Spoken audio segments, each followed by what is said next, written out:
Fala pessoal, beleza? Vocês também estão legais, tranquilos, de boa? Então tá, ó, seguinte. Na aula de hoje eu falo um pouquinho sobre a geopolítica da Colômbia, pensando principalmente nos conflitos internos que ali acontecem, né? Pensando sempre nas nossas atualidades, claro, e o recente conflito com a Venezuela. Na verdade, assim, recente, assim, ficou mais recente esse ano, mais forte ainda do que sempre foi, mas que sempre aconteceu, né? O conflito ali entre Colômbia e Venezuela, talvez o maior representante da direita na América Latina, que é a Colômbia, e o maior representante da esquerda na América Latina no momento, que é a Venezuela, tá bom? Mas antes da gente se apressar, né, vamos tentar entender o contexto histórico que leva a Colômbia hoje, já foi mais, tá? Mas até hoje a ser um país quase que em guerra civil constante. Então uma guerra civil que, se a gente for pensar, dura pelo menos, vamos colocar aí década de 60, né, pelo menos uns 80, 60, né? O senhor precisa fazer conta, exato, né? Pelo menos uns 60 anos aí de guerra civil entre Colômbia nas questões internas ali, tá bom? Então lá, galera, é o seguinte, ó. Antes de apresentar primeiro quem é a Colômbia para vocês. A Colômbia é um país muito grande, tá? A Colômbia tem 1,1 milhões de quilômetros quadrados, é um país bem grande, e é um país que tem pouco mais de 45 milhões de habitantes. Que, galera, convenhamos, também é um número bastante significativo comparando com os nossos vizinhos aqui latino-americanos. Isso coloca a Colômbia numa posição de bastante importância frente à América Latina. Pessoal, é uma das maiores populações, junto com o Brasil e a Argentina, tá? Então esses três, eles estão, na verdade, o Brasilzão, né, lá em cima, Colômbia e Argentina logo na sequência. A Colômbia tem grande parte também da floresta amazônica, isso é uma coisa que geralmente a gente esquece, né? A Amazônia, ela é dividida em uma série de países, um deles é a Colômbia. A parte brasileira da Amazônia, a gente chama de Amazônia Legal, então existe parte da Amazônia que não é a Amazônia brasileira, por exemplo, a Amazônia colombiana, e isso coloca a Colômbia numa posição muito importante, geopoliticamente, na América Latina, tá? Para a gente tentar entender um pouquinho o que representa essa geopolítica da Colômbia hoje, eu preciso, claro, voltar um pouquinho na história com vocês e falar sobre a Guerra Fria. A Guerra Fria é aquele movimento de bipolaridade, Estados Unidos, União Soviética, todo aquele papo. É fato, pessoal, que não foi só no Brasil. Pô, vocês estudam a história do Brasil? Ah, teve ali as guerrilhas, a Dilma participou, o Aloysio Nunes participou, enfim, né? Uma série de políticos importantes do cenário nacional participaram das guerrilhas que tentavam derrubar a ditadura militar e implantar, segundo os princípios deles, claro, um modelo socialista. Alguns, né, consideram uma nova ditadura também. Fato é, pessoal, que isso aconteceu muito em outros países também. Na Colômbia é um exemplo. A Colômbia existe uma polarização política muito grande, direita, esquerda, tal. Para acabar com essa polarização política, a gente teve políticos de centro-esquerda e políticos de centro-direita formando na década de 60 na Colômbia o que a gente chama de uma grande coalizão nacional, que governou o país durante praticamente todo esse tempo. Às vezes ia um pouquinho mais para a esquerda, um pouquinho mais para a direita, um pouquinho mais para o centro, mas sempre foi essa coalizão nacional. E lembrando que a Colômbia, ela tem um agravante ainda maior, ainda mais problemático. A Colômbia hoje, ela responde, estima-se, claro, os dados não são oficiais, porque ninguém declara o imposto de renda, né? Claro. Mas a Colômbia, galera, estima-se que ela tenha cerca de 70% da produção mundial de cocaína do mundo. E, claro, os Estados Unidos é o maior, digamos assim, consumidor da cocaína colombiana. E, claro, vai interessar para os americanos que a Colômbia não produza mais cocaína. Estima-se que mais ou menos 90% do processamento de cocaína também fique na Colômbia. Então, pessoal, os cartéis de droga, o cartel de Medellín, o cartel de Cali, eles sempre foram muito importantes na Colômbia. Então, imagina a visão da Colômbia. Temos movimentos de esquerda mais radical, que querem tomar o país. Temos os cartéis de droga, que têm dinheiro, armas, poder, influência política, para conseguir continuar existindo. E temos aqui a nossa política nacional. Então, era necessário fazer uma coalizão para combater essas guerrilhas e esses cartéis. E foi isso que foi feito. Claro, os cartéis, eles continuaram existindo, e convenhamos, talvez não da maneira como era na década de 60, 70, 90 tal, mas continuam, né, forte até hoje na Colômbia. Só que surgem várias guerrilhas de resistência, assim como surgiu no Brasil também, assim como tinha na Argentina, no Uruguai. Dessas guerrilhas de resistência, 3 são as principais. 3. A ALN, que a gente vai falar um pouquinho mais na aula de hoje, as Farc, que é o que a gente vai mais falar, porque é o que é mais importante, e o M19, o Movimento Revolucionário 19 de Abril, tá? Qual que é a ideia, pessoal? O ELN é o Exército de Libertação Nacional, as Farc, as Forças Armadas Revolucionárias Colombianas, e o M19 é o Movimento Revolucionário 19 de Abril. Esses três grupos eles têm orientação política marxista, e muitas vezes eles foram sim aliados, hoje um pouco menos, né? Mas já foram muito aliados na luta pelas guerrilhas, pela tomada do poder, cada um, claro, com o seu poderio, com a sua área de atuação, mas eles tinham um objetivo muito comum. Algumas divergências, né? Por exemplo, o movimento da ALN é muito mais baseado na Revolução Cubana. Os dois surgem em 64. Só que a ALN um pouco mais baseado na Revolução Cubana e as Farc um pouco mais socialismo raiz, né? A gente fala que é um socialismo mais marxista-leninista. Existem algumas diferenças se de fato eles implantassem o socialismo na interpretação do que seria o socialismo. Mas a ideia era basicamente a mesma, tá bom? Então vamos falar um pouquinho das Farc, que é o mais importante, as Forças Armadas Revolucionárias Colombianas. Elas surgem com um movimento de guerrilha em 1964, que tinha uma ligação muito forte com o campo. Não foi um movimento muito urbano, embora tenha se expandido para cidades depois. Mas surge no campo, com a grande liderança Manuel Marulanda Vélez. Esse cara, galera, é conhecido como Tiro Fijo. Estou colocando para vocês uma fotinho, né, dele. Por que é Tiro Fijo? Talvez meu espanhol não seja, né, aquele espanhol.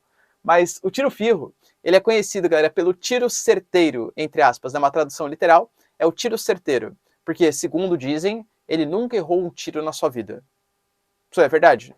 Não sei, né? Esquemática essa história, não dá para saber se é real ou não. Como essa guerrilha ela começa a surgir e outras também surgem nesse momento, a Colômbia, que não é boba nem nada, percebe que tem os cartéis, percebe que tem as guerrilhas, assim como os Estados Unidos fez no Brasil, na Argentina, etc. Opa, preciso dar um jeito dessas guerrilhas não se expandirem e, para piorar, para combater esse tráfico de drogas. Os Estados Unidos ele começa a investigar pesadamente no controle, no combate a essas guerrilhas e nos cartéis de droga. Então, ó, os Estados Unidos, sob a justificativa de controle do tráfico e das guerrilhas também, auxilia financeiramente a Colômbia. Hoje, a Colômbia, e na época também, é o maior aliado dos Estados Unidos na América do Sul. Então, qualquer tipo de proposta. Teve um momento um pouco mais tenso da relação entre Venezuela e Estados Unidos, hoje um pouco, né, porque a Rússia está roubando esse lugar, convenhamos, mas em que quase pleiteou-se uma intervenção militar na Venezuela. Essa intervenção militar, eu até lembro, né, no começo do governo Bolsonaro, que o Eduardo Bolsonaro foi para a fronteira, apontou arma ali para a Venezuela, tal, né, falou, não, a gente vai invadir, não sei o que lá, tal.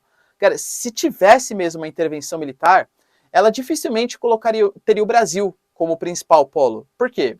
Porque a Colômbia, hoje, tem muitas bases militares americanas. Bases navais, exército, bases aéreas. Então a Colômbia é como se fosse um entreposto militar aqui na América do Sul.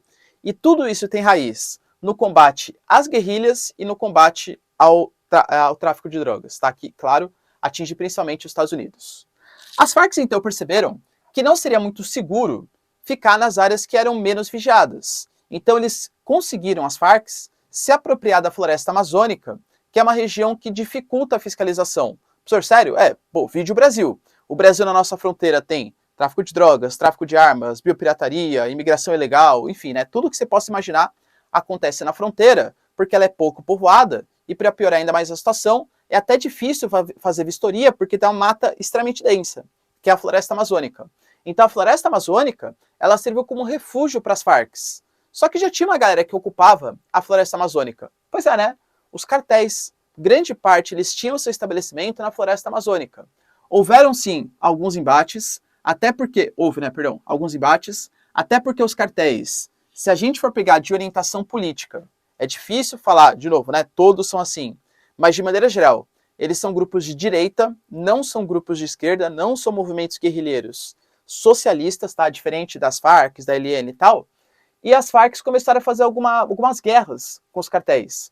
Dominaram algumas áreas, fizeram acordo com alguns traficantes em algumas áreas, e convenhamos, galera, de verdade, foi passando o tempo, as Farc perceberam que era muito mais lucrativo você ganhar dinheiro com tráfico de drogas, com guerrilhas, com sequestros, tal, do que propriamente lutando pelo marxismo, por esse ideal marxista. Ela, pouco a pouco, ela foi abandonando a sua ideologia para virar praticamente um grupo terrorista que faz atentados, aí, sequestros, tráficos, etc., mas que tem na raiz, na sua constituição, o princípio de uma suposta instalação do socialismo, talvez um dia, tá bom? O grande ápice das Farc, ele se deu na década de 90. Eu sou da década de 90. Eu lembro que, assim, falavam-se um monte, né? Meu Deus, as Farc vão atuar no Brasil, as Farc vão atuar, enfim, na América Latina como um todo e tal. As Farc, na década de 90, elas conseguiram um território de praticamente 40% da Colômbia, tá? E tinha 18 mil guerrilheiros. 18 mil guerrilheiros. Professor, mas como assim 40% território da Colômbia? A Colômbia não é um país único? Ela estava dividido em várias áreas? Não é que estava dividido. Até hoje, a Colômbia é dividida. Ah, professor, isso não existe. Não, né? No Brasil, a gente não tem uma divisão. Imagina. Cara, é a mesma coisa que acontece no Brasil, só que numa proporção muito maior. Eu, por exemplo, moro em São Paulo, mas quem mora no Rio de Janeiro, enfim, qualquer grande metrópole, qualquer grande capital, tem ali as suas favelas, e aí na favela, por exemplo, não dá para falar que é o Estado que manda. Cara, por exemplo, eu vou dar um exemplo aqui de São Paulo de novo, né? A gente tem a favela do Paraisópolis. A favela do Paraisópolis é uma das maiores de São Paulo. O sentimento de não pertencimento ao Estado, e lembrando que Estado é quando você tem um povo dentro de um território, sob a tutela de um governo, o sentimento de não pertencimento ao Estado brasileiro é tão grande que até uma moeda própria os caras estão desenvolvendo. Quando teve, né, enfim, a pandemia do Covid-19, que teve ali restrição, não pode trabalhar, tal, essas coisas. Cara, leis próprias, Heliópolis, Paraisópolis, tal. Então não dá para falar que pertence ao Estado brasileiro, esses territórios. O Estado brasileiro não fornece energia, educação, saúde, segurança, saneamento. Geralmente quem vai oferecer isso para essas regiões são as milícias, é o tráfico, são os cartéis de droga, percebe? Então são áreas controladas por esses cartéis. Entendi, o professor, ele está defendendo então, já que o Estado não influencia nada, então tem que ter cartel. Claro que não, né? Eu estou defendendo que tem um combate a esses estados paralelos, como a partir da população local se sentindo representada por um Estado, percebendo que o Estado faz alguma coisa por ela. Porque, por exemplo, né, é difícil colocar na cabeça de uma criança que as Farc estão erradas se são as Farc que fornecem TV a cabo, são as Farc que fornecem, por exemplo, uma quadra para o cara jogar bola, fornece material didático, fornece o gás. Claro, que é lei de Italião, né? Não pagou, morre. Enfim, não estou defendendo esse modelo de Estado. E os caras, para conseguir dinheiro, para conseguir manter toda a estrutura, eles fornecem o gás, mas eles cobram um preço alto. Fornecem eletricidade, mas cobram um preço alto. É um esquema de milícia, bem parecido aqui com o Rio de Janeiro, ou também com os traficantes espalhados pelo Brasil, tá bom? Então as Farc, ela realmente controlou, galera, quase metade do território colombiano. É uma coisa muito forte. Inclusive, começou a ter ligação com a gente também conseguiu exportar o nosso Estado paralelo, o PCC. O primeiro comando da capital, né, falar para a Partido Comunista Chinês. O primeiro comando da capital, ele começou a ter ligações bastante fortes com as Farc. Não porque seja um movimento de esquerda, o primeiro comando da capital. Até porque as Farc, nesse momento, galera, a esquerda estava no nome, tá? Mas, enfim, praticamente nem lutava pela instalação do socialismo. Quando chega nos anos 2000, na verdade um pouco antes, 1999, o então presidente Bill Clinton realiza um acordo com a Colômbia. O famosíssimo, famoso para você, né? Plano Colômbia. O que seria o Plano Colômbia? De novo, nossa, professor, como os americanos são bonzinhos. Lembrando que durante essa época também, os Estados Unidos tinham muito medo que surgisse uma nova Cuba na América Latina. Eu estou falando para vocês que as Farc foram criadas em 64, o momento mais tenso da guerra foi a crise dos mísseis, em 62. Cuba virou um país socialista, teve a Revolução Cubana, que foi finalizada em 59, virou um país socialista na virada de 60 para 61. Ou seja, pessoal, depois de um ano de um país socialista, teve uma crise dos mísseis, o momento mais tenso da guerra. Existia também o medo que as Farc fossem instalar o socialismo e tivesse bases militares da União Soviética, que atacasse os Estados Unidos, ou coisa que valha. Então essa ajuda, ela sempre foi muito bem-vinda. Na década de 90, anos 2000, por mais que já tivesse no momento de nova ordem mundial, não existe mais a Guerra Fria, a Colômbia, ela foi um parceiro estratégico para os Estados Unidos. E os Estados Unidos, percebendo isso, mandou uma grana. E galera, uma grana boa, tá? Estima-se que de 99, que foi a criação, até 2020, os Estados Unidos tenham mandado aproximadamente de 2 a 2 bilhões e meio de dólares para a Colômbia. Uma grana pesadíssima, hein, pessoal? Pesadíssima. Para que foi mandada essa grana? para desenvolvimento social. Então, os Estados Unidos investiria em educação, transporte, saúde, segurança não, né? Transporte, saúde, habitação, etc. Um desenvolvimento social da Colômbia, até porque é um grande parceiro, então tinha ligações como se fosse um benefício por ter emprestado as bases militares, e segurança, garantia da segurança. Quando a gente está nos anos 2000, Álvaro Uribe é o presidente colombiano. E esse cara, assim como também o Iván Duque, que é o presidente colombiano até 2022, ano de eleição da Colômbia, são governantes que são totalmente contrários às Farc. É uma direita, mas é uma direita mais extrema, uma direita mais belicosa, uma direita que não acredita que pode ser feito um acordo com as Farc, que você tem que combater os cartéis e as guerrilhas da maneira como eles combatem também, com armas. O Álvaro Uribe, ele faz a maior operação da história da Colômbia contra as Farc, já aproveitando a grana do Plano Colômbia. Para vocês terem uma noção, tá?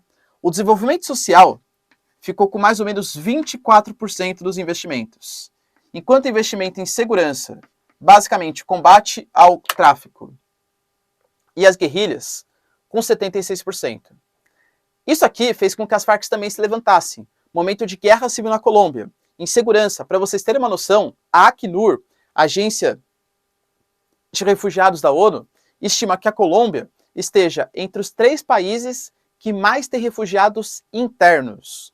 Ou seja, pessoas que fogem do seu país, do seu local de origem, porque corre risco de vida. Só que não chega aí para um vizinho. Às vezes vai, claro, né? Mas não chega aí para um vizinho. Às vezes vai para outros territórios, vai para a capital, vai para outros espaços, porque não precisa necessariamente sair da Colômbia. É uma guerra que ela é muito mais localizada. Beleza? Pessoal, tira um print aí para a gente continuar nossa história. Depois de conflitos seríssimos nos anos 2000, a gente teve um arrefecimento um pouco dos conflitos nos anos 2010, quando percebia-se que algumas lideranças das Farc estavam fazendo acordos com o governo colombiano, tá? Isso é explicitado em 2016, quando finalmente sai um acordo de paz entre as Farc e o Juan Manuel Santos, presidente colombiano à época. Para vocês terem uma noção, galera, acabei nem colocando aqui, né? Não. O Juan Manuel Santos, à época, ele ganhou até o Nobel da Paz. Olha que gracinha. Tá certo que assim, galera, ganhar o Nobel da Paz... Professor, você tá falando isso porque você não tem. Não, não é. Mas ganhar o Nobel da Paz não é também, né? Nossa, meu Deus do céu. O Obama ganhou o Nobel da Paz porque ele prometeu fechar Guantánamo e tirar as tropas do Iraque e do Afeganistão. Pois é, a gente sabe, né, que do Afeganistão ele não tirou, e quando o Biden foi tirar, não deu coisa boa, né? Mas enfim, tá bom? Então, o Juan Manuel Santos, ele ganhou o Nobel da Paz justamente por conta desse acordo. O que prevê esse acordo? As Farc, aliás, antes disso, ele sabia que existia uma vontade popular de acabar com esse conflito que durava desde a década de 60, então ele fez um plebiscito, uma consulta popular. População colombiana. Vamos aqui, ó, presta atenção, presta atenção. Eu, Juan Manuel Santos, vou dar anistia. O que é anistia? Anistia é perdão, né? Vou perdoar todos os líderes das Farc que praticaram, né, sequestro, roubos, enfim, coisas não muito legais, né, tráfico de drogas e tal. Então, ó, anistia, perdão para eles. Eles vão devolver os territórios que eles têm e eu vou legalizar as Farc. Ou seja, eu vou deixar de considerar as Farc como um grupo terrorista, não vai ser mais, porque eles não vão fazer mais a guerrilha. Eles vão virar um partido político e todas as lideranças que ao longo de tempos ali praticaram sequestro, enfim tal, não vão ser mais punidas, vão ser perdoadas. Vai ser ruim, porque a gente vai dar um perdão para o criminoso, mas em compensação, a gente acaba com essa guerra civil. Você, se fosse fazer o voto hoje, você votaria sim ou não? Vai ter que ter o criminoso no poder, possivelmente, né? O cara vai concorrer e tal, mas em compensação acaba com a guerra civil. Mas já não tem criminoso no poder no Brasil? Tem, né? Mas é diferente. Ou não, né? Tem tanto. Mas enfim, teoricamente é diferente, tá?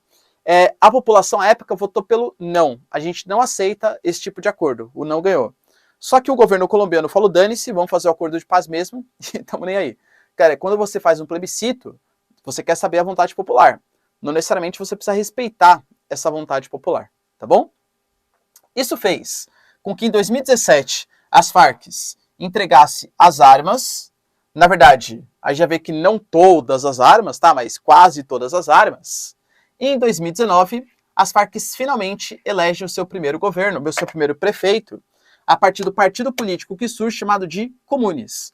Ou seja, as Farc hoje, pelo menos a maior parte delas, não é mais um movimento de guerrilha e se comporta como um partido político chamado de Comunes, que, claro, tem uma orientação política bastante de esquerda. Eu diria para vocês, sei lá, um PSOL, um PCdoB, um PCO, enfim, né? É uma esquerda bem mais marxista-leninista, parecido com o que era no começo da década de 60, só que, claro, sem o viés de guerrilha, né? Pelo menos a grande maioria. Outro grupo importante que a gente vai falar também na nossa aula de hoje é a ELN. Vou falar um pouco menos porque ela é menos importante, tá? É o Exército de Libertação Nacional. Também foi criado em 64, só que agora pelo Fábio Vázquez Castanho. Esse cara, galera, ele tinha uma admiração muito grande pelo que foi a Revolução Cubana. A Revolução Cubana que tirou a emenda Platt, a interferência dos Estados Unidos do poder, tirou o ditador Fulgêncio Batista e depois de determinado momento virou um país socialista, controlado pelo Fidel Castro, Raul Castro, Che Guevara como ministro da Economia, né, enfim, tal. Tudo que a gente sabe sobre a Revolução Cubana. Então a inspiração era mais parecida com a Revolução Cubana do que era as Farc, tá bom? Mas de novo, pessoal, eram aliados durante muito tempo. Aliás, até hoje, parte tá bom? Só que eles não têm todo o poder que tem as Farc, principalmente na década de 60. No auge, eles até chegaram a ter, pessoal, dezenas de milhares de guerrilheiros lutando ali em nome do Exército de Libertação Nacional, para a instalação do socialismo e tal. Mas, enfim, muito mais fraco do que as Farc e que, com certeza, os cartéis de droga, hein? Não pode esquecer que tem eles também na jogada.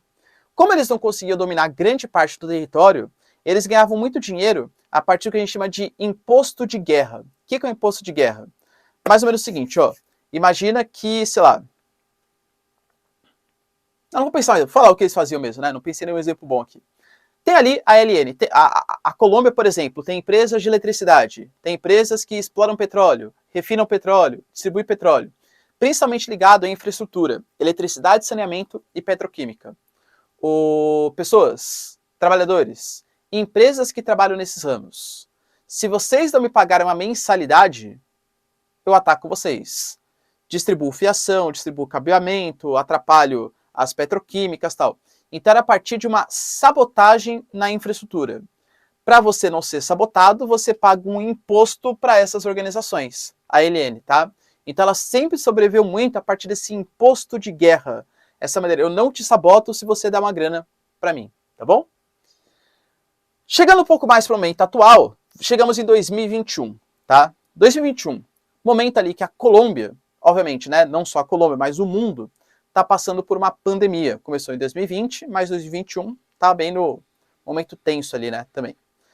A Colômbia foi um dos países que mais sofreu. Não foi o mais, né? O que mais sofreu aqui na América Latina foi o Peru. O Peru, infelizmente, é o que teve o maior número de mortos por habitante. Que mais demorou para fazer campanha de vacinação, enfim, né? A Colômbia também, galera, não mandou muito bem, não. E o Iván Duque, que é o presidente colombiano, presidente também de direita, mas uma direita mais parecida com o que foi o Uribe, uma direita mais belicosa, mais contra as Farc, uma direita mais, digamos assim, vai...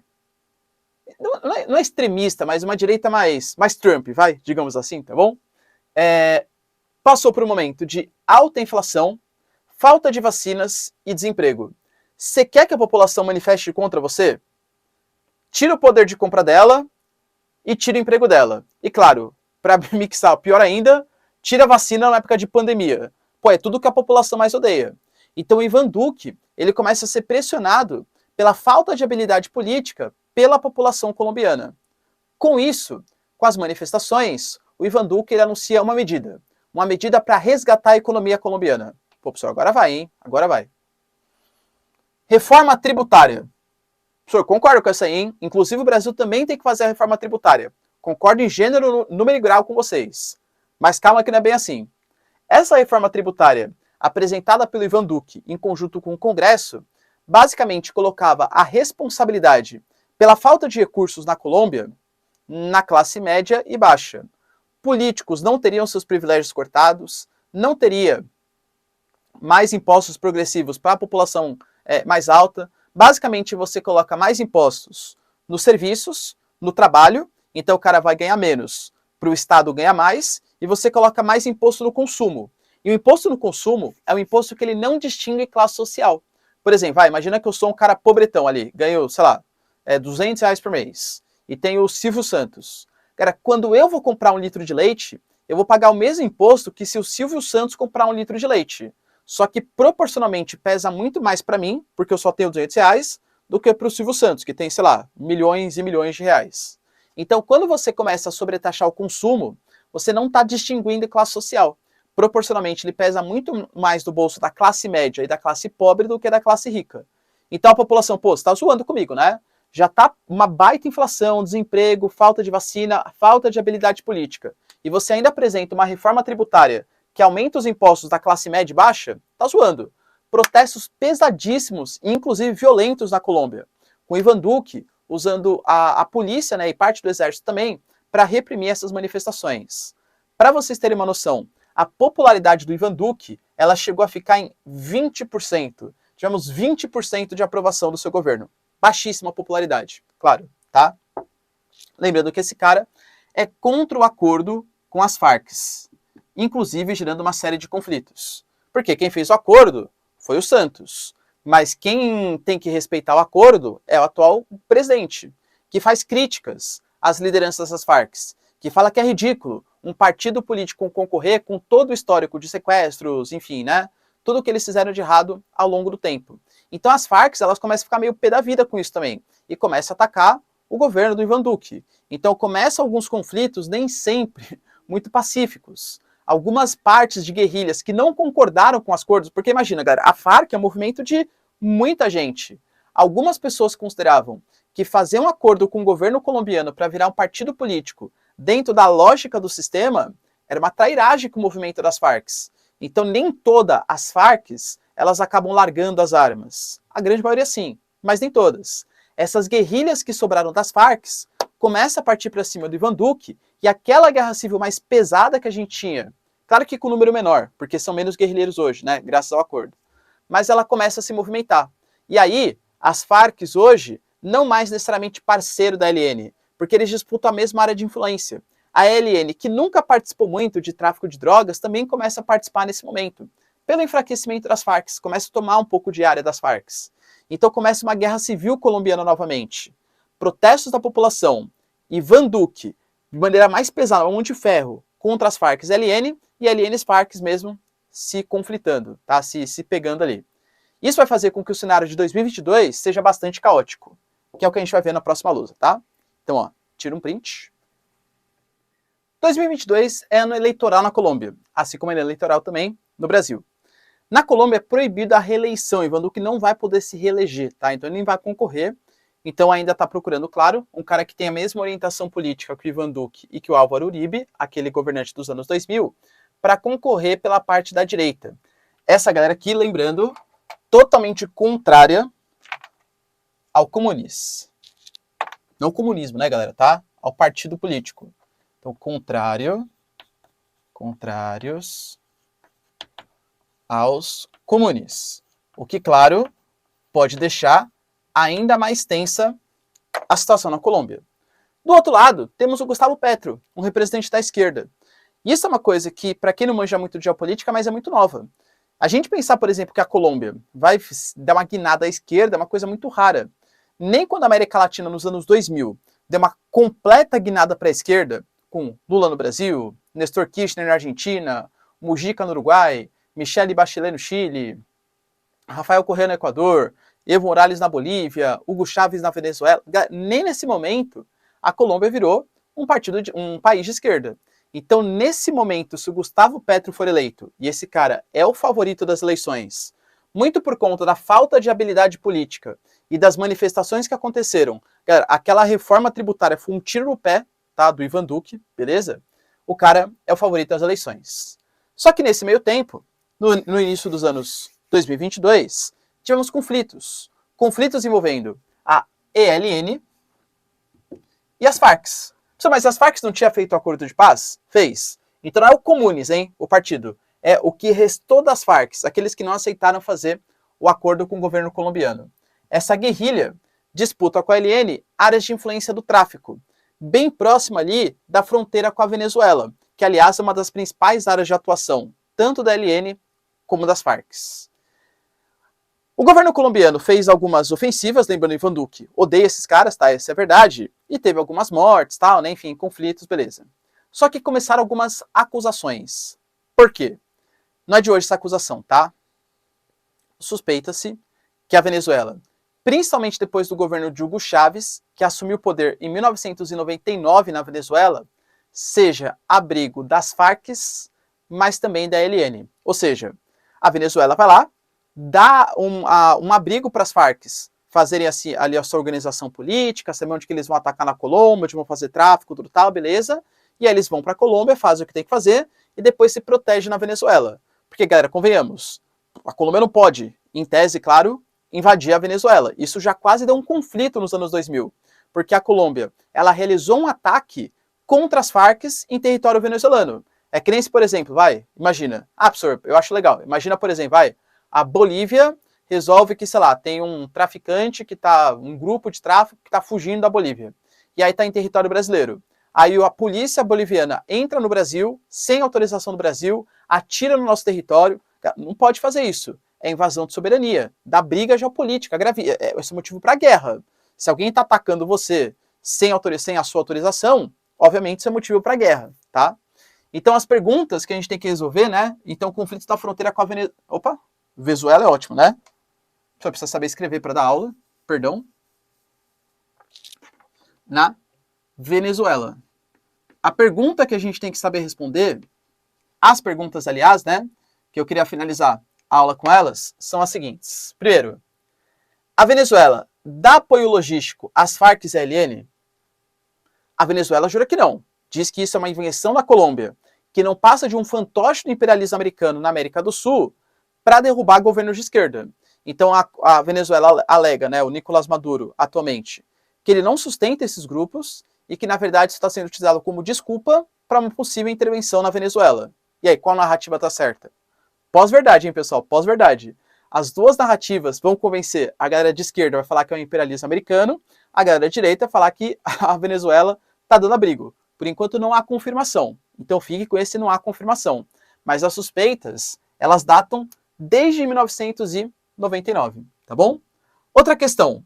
A Colômbia, ela tem o direito de atacar a Venezuela? Então, por exemplo, a gente tem ali a Venezuela, supostamente, se for fato, né, abrigando milícias, guerrilhas contra colombianas. E aí, pode atacar? Ou então tem que fazer uma prerrogativa na ONU, só que a gente sabe como que funciona o Conselho de Segurança da ONU. Cara, como que funciona o Conselho de Segurança da ONU? Vamos fazer a votação. Pô, os 5 membros permanentes. Venezuela, Estados Unidos, Rússia, França, Inglaterra e China. China e Rússia hoje são aliados da Venezuela. E claro, Estados Unidos, Inglaterra e França são aliados da Colômbia.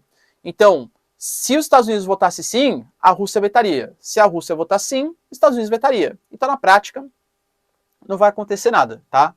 A resposta para essa aqui é não. Não.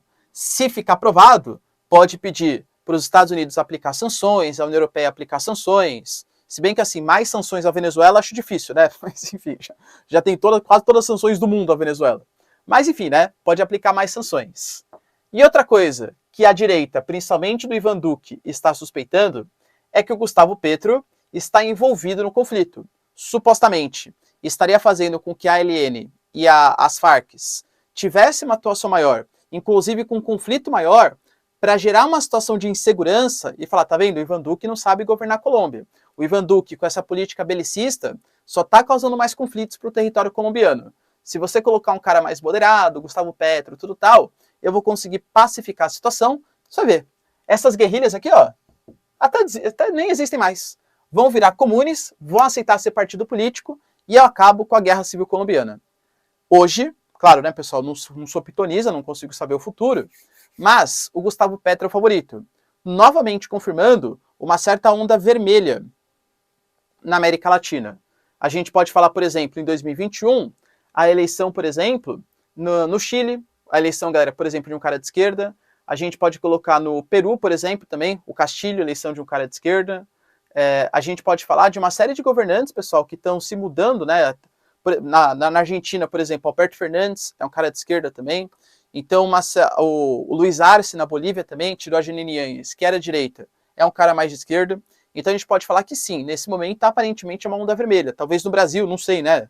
Lula, Bolsonaro, Ciro Gomes, sei lá, quem mais? O Cabo Daciolo, não dá pra saber quem vai ganhar. Mas fato é que aparentemente uma onda mais progressista vermelha está entrando na América Latina. Se de fato na Colômbia, hein, o mais de direita da América Latina, confirmar a entrada de um cara de esquerda, é porque realmente essa onda está consolidada. Beleza, pessoal? Deu para entender? Tranquilidade? Tira um print aí, por favor. Tamo junto, beijos, abraços e tchau, galera. Até mais.